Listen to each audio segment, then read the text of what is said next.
Hi, everybody. I'm Barbara Gentili. I'm research fellow at the Humanities Research Institute of Newcastle University, and I'm delighted to be giving this talk as part of the research seminars of the International Center for Music Studies of Newcastle University. Today I'm going to talk about the singing voice, and more specifically about the creation of a modern operatic voice in the decades that span the turn of the 20th century. I call this voice modern because to me it has a direct link to the way in which we today think about the operatic voice. In the period I'm considering, there was a profound transformation in the conceptualization of the vocal sound, and a preference for a homogeneous vocal quality began to emerge. We may or may not be aware of our own preference for a consistent vocal tone, as we have been internalizing this oral dimension for over a century now. But a total vocal consistency, the same color of the voice from top to bottom, is a relatively recent phenomenon, and certainly something that 19th century audiences would not have expected to hear. So in order to gain some insight in this 19th century world, I'm going to compare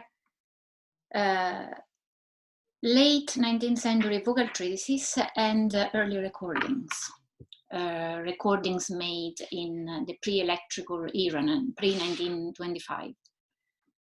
Singers who made these recordings were trained in the vocal tradition and the vocal pedagogical tradition of mid and late 19th century. Therefore, these two types of sources are exceptionally well placed to tell us something insightful about each other.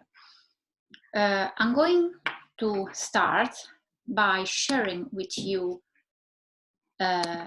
late 19th century vocal writing on pedagogical writing on vocal registration. Now, vocal registration is a massive topic encompassing the definition of vocal registers, theory of register division, register classification, and crucially, the techniques for joining, for uniting the several vocal registers of which a voice is made. Now, 19th century singing teachers did not believe that the voice could maintain the same tonal quality in different registers. In fact, they thought that the color of the voice would change as the singer changed the register. And this idea is expressed over and over in vocal writing of the century. It is perhaps Francesco Lamperti's A Treatise on the Art of Singing, though, that better express this idea. The method, as you can see, is articulated in a dialogical form. Question and answer are exchanged between singing student and voice teacher. The student would ask, are all the notes of the voice of the same quality? No, answers the singing teacher, only those which belong to the same register. The others, no matter how even the voice may be, differ from each other.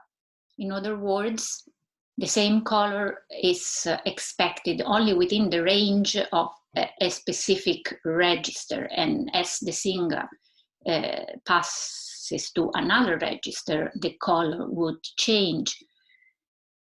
This idea is confirmed by Matilde Marchesi, whom with Francesco Lamperti was one of the most well-known, internationally well-known singing teachers of the 19th century.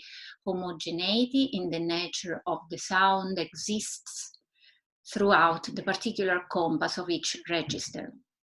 And Beniamino Carelli, who was particularly well respected in Italy as vocal pedagogue, even warns that in order to preserve the integrity of the vocal organs, it's necessary that the pitches belonging to each register are projected with their own pure character. So this pure character is the specific timbre of the register to which a range of sound, a range of pitches belong. Now, thus the recording legacy, the recording evidence support these claims. I'm going to play some excerpts. The first two are by Enrico Caruso. This is a self-drawing of Caruso singing almost inside the recording horn. And the passage I choose is particularly interesting because it approaches the passaggio area, that area of the voice where the singer has to negotiate the transition from one register to another, in this case between the middle and the upper register. E and F sharp are notes that signal the beginning of this passage. In the first of these two recordings, a Victor 1904 78 disc, Caruso approaches the passaggio with a bright and light timbre in a way, let's say, which doesn't remind us of the way in which a contemporary tenor could, a tenor of our time could sing this passage. So I'm going to play it.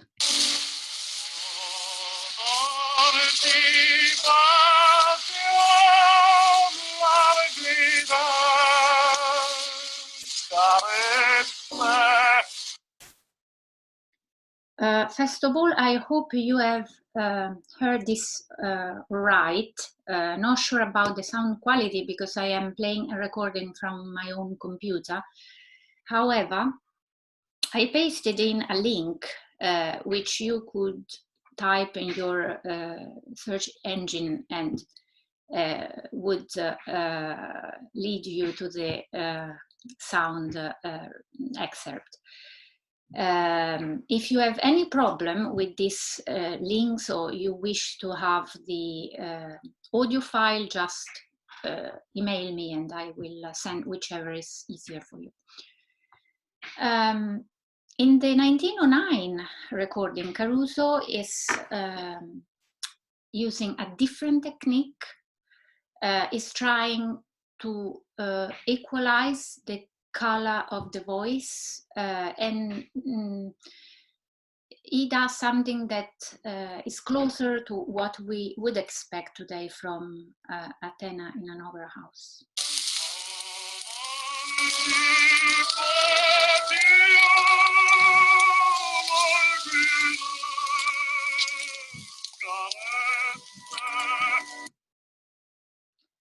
So what Caruso is doing is exploiting two different vocal timbres, the bright timbre in the 1904 recording and the dark timbre in the 1909 recording. As we can see, the bright timbre is produced through a relatively high placement of the larynx, the capital L in the drawing, which is taken, by the way, from Beniamino Carelli's The Chronicle of a Breath. The capital L, I was saying, indicates the larynx, whereas the V is the soft palate, the velo del palato, the soft part of the palate in the back of the mouth. That oblique line with a capital F above it is the vocal tract, the shape of the vocal tract, which is short and rather flattened. In the dark timbre, instead, the larynx is lowered, the soft palate is raised up, and the vocal tract, therefore, is elongated, creating a bigger resonating space for the voice, and therefore yielding a darker, full-bodied vocal tone, a bigger voice, what we heard in the 1909 recording. I thought to give you a couple of examples for the soprano voice. These are two recordings from two sopranos, Nellie Melba, Australian soprano who trained at the school of Matilde Marchesi, the vocal teacher I briefly mentioned before, and Emma Carelli, who was the daughter of Beniamino Carelli, and the passage they sing is from Tosca again, is the aria that Tosca sings towards the end of Act 2. It's a moment of passion when she's having an argument with God. She's a fervent Catholic. She feels abandoned by God in a moment of extreme need. In the case of Melba, we can hear the sharp change in vocal tone as she swaps from the middle to the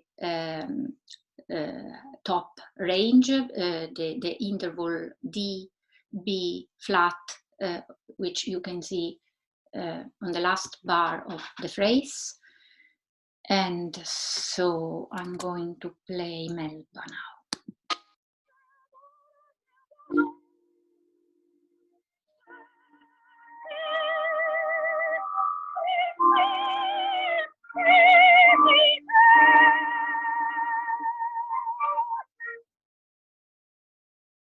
Carelli attempts a different maneuver.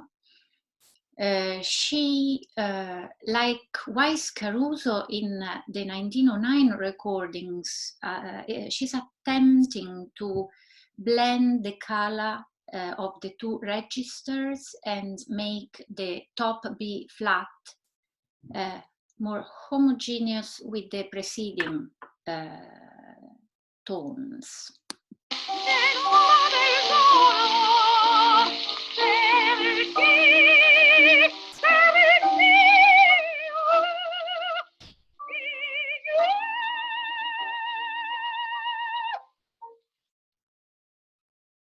Clearly, some singers were disrupting the traditional rules on vocal registrations. And the question is why we're doing so. They had already acquired the technique for achieving vocal registration. In fact, they had learned the most perfect, most efficient ways of blending and uniting the vocal registers, technique which had been perfected throughout almost 2 centuries, the technique of bel canto, the golden age of singing. So why would they even bother, and why would they make the effort of looking for a heavier system of vocal registration, system that would have costed more to them? Well, the quite straightforward answer to all this question is because of the rise of Verismo opera, which was, of course, connected with the vast cultural movement of Verismo. Verismo redefined the literary, artistic, philosophical, and musical landscape of Italy in the second half of the 19th century. It bears strong links to French positivism in philosophy, French naturalism in literature, and in many ways Verismo reveals the powerful cultural influence of France on fin de siècle Italy. The main aim of Verismo is the objective representation of social reality. Verismo reacts to idealism, to the romantic vision of the world, all focus on the positive value of life. And Verismo brings to the fore new subjects: low life, trivial, vulgar, those matters which didn't find before any kind of artistic representation. And Verismo had its fierce opponents and his supporters. Francesco De Sanctis, Italy's foremost literary critic, was an opponent. He criticized Veristi, who looked for art in the mud and gave the status of artistic topics to the lowest social class. For the anarchist and socialist Lorenzo Stecchetti, instead, Verismo was a cultural operation which would have corrected the unbalanced notion of idealism and would have led to social action and eventually social progress. And Verismo opera is likewise Verismo, a departure of Italian opera from the conventions of romantic melodrama. It's a gradual process of renovation, renovation of language, forms, subject matters, way of writing for the voice. And in the span of several decades, 3 decades, Verismo would change the face of Italian opera. And it is because of this long process of renovation that Italian audiences can be introduced in 1890 to the new type of characters of Cavalleria Rusticana, the opera that officially opens the Verismo age of Italian opera. Santuzza and Turiddu are 2 everyday life people. They are peasants from a village in remote and forgotten Sicily. They are unconcerned with pressing political issues in the way that romantic characters from the romantic melodrama were. Santuzza is in trouble. She slept with Turiddu without being married to him. Turiddu is a masterpiece of Italian machismo, and he's having an affair with his previous girlfriend, Lola, who in the meantime married one of the wealthiest guys of the village, Comparalfio. Comparalfio, by the end of the opera, will kill Turiddu in a knife duel, and a woman, generally from the chorus, will rush into the stage shouting that Turiddu has been killed. And that's the end of this one-act, fast-paced opera. This is not to say that Verismo presents us with this single type of characters. In fact, we are introduced to all types of characters.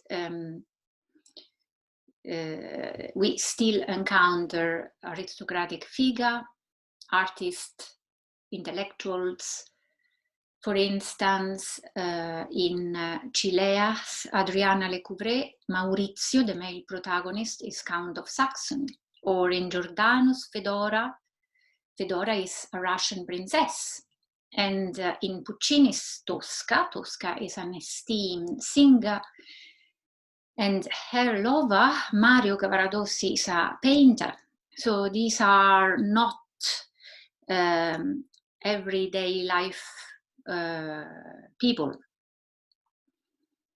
But what they share, what they have in common is a focus on human feelings. And even when political or moral matters are supposedly present, they eventually dissolve, vanish, such as in the case of Mario Cavaradossi in Tosca, who in the hours leading to his execution at the end of Tosca is not thinking about the political cause for the liberation of Rome, but is yearning for the as we heard in Caruso's excerpt, the sweet, the dolci baci e languide carezze, sweet kisses and languid caresses of Tosca.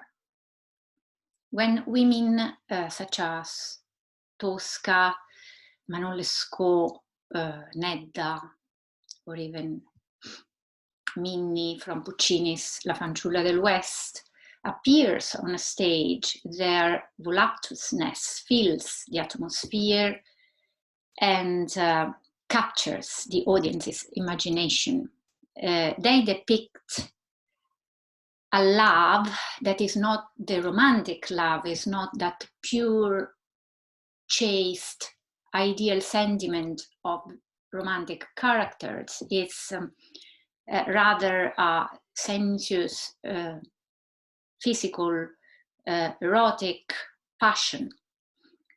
All these earthy characters needed to find a corresponding vocal expressivity, a new voice, a new quality. And turn of the century singers produce this new vocal aesthetic by experimenting with vocal registration. Were these singers aware of what they were producing? Were they pursuing consciously a radical change in vocal aesthetics? I do believe so. And a case in point is the argument that Emma Carelli, the Verismo soprano we heard before, had with Delfo Menotti, a baritone older than Emma, who sang many romantic roles. Well, Menotti criticized Carelli's rendition of Marguerite, actually Margherita from Arrigo Boito's Mefistofele, because for Menotti the mad Margherita could have been a bit less frantic, a bit less ugly than the way Carelli portrayed her on stage. Such a violent representation of Margherita, although true to nature, lacked artistic merits for Delfo, because for him, after all, art was the depiction of beauty. So Carelli answered to Menotti by addressing him with these words: "For you, good interpretation means to be well dressed, being beautiful, serene, not to feel agitated, tormented, desperate. For you, there are no cripples, there are no blind people or undernourished creatures. Everything must be idealized. But I wanted my Margherita to be an ugly creature. I want that when the curtains rise and before I sing, or rather before I speak, I want her to be in the ground with her mouth in the dust and a very special tone which reveals the horror of her soul. Not just the horrors and scary images of the terrible things she is saying."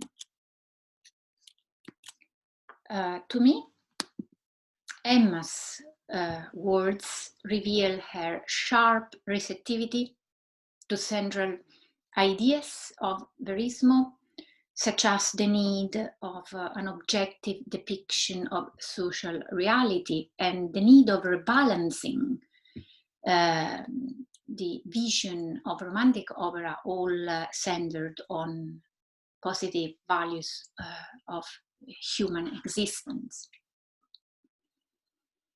These new ideas needed to find a corresponding vocality, a corresponding new type of voice. A new type which could do away with an ideal model of vocal beauty and could become real. Well, I have finished with the modern singing for today. As I said, vocal excerpts are crucial. So if you want to have the excerpts I played, just please get in touch with me and I will provide them. I hope you are all well, feeling safe at home, and to see you sometime soon in Newcastle. Bye for now.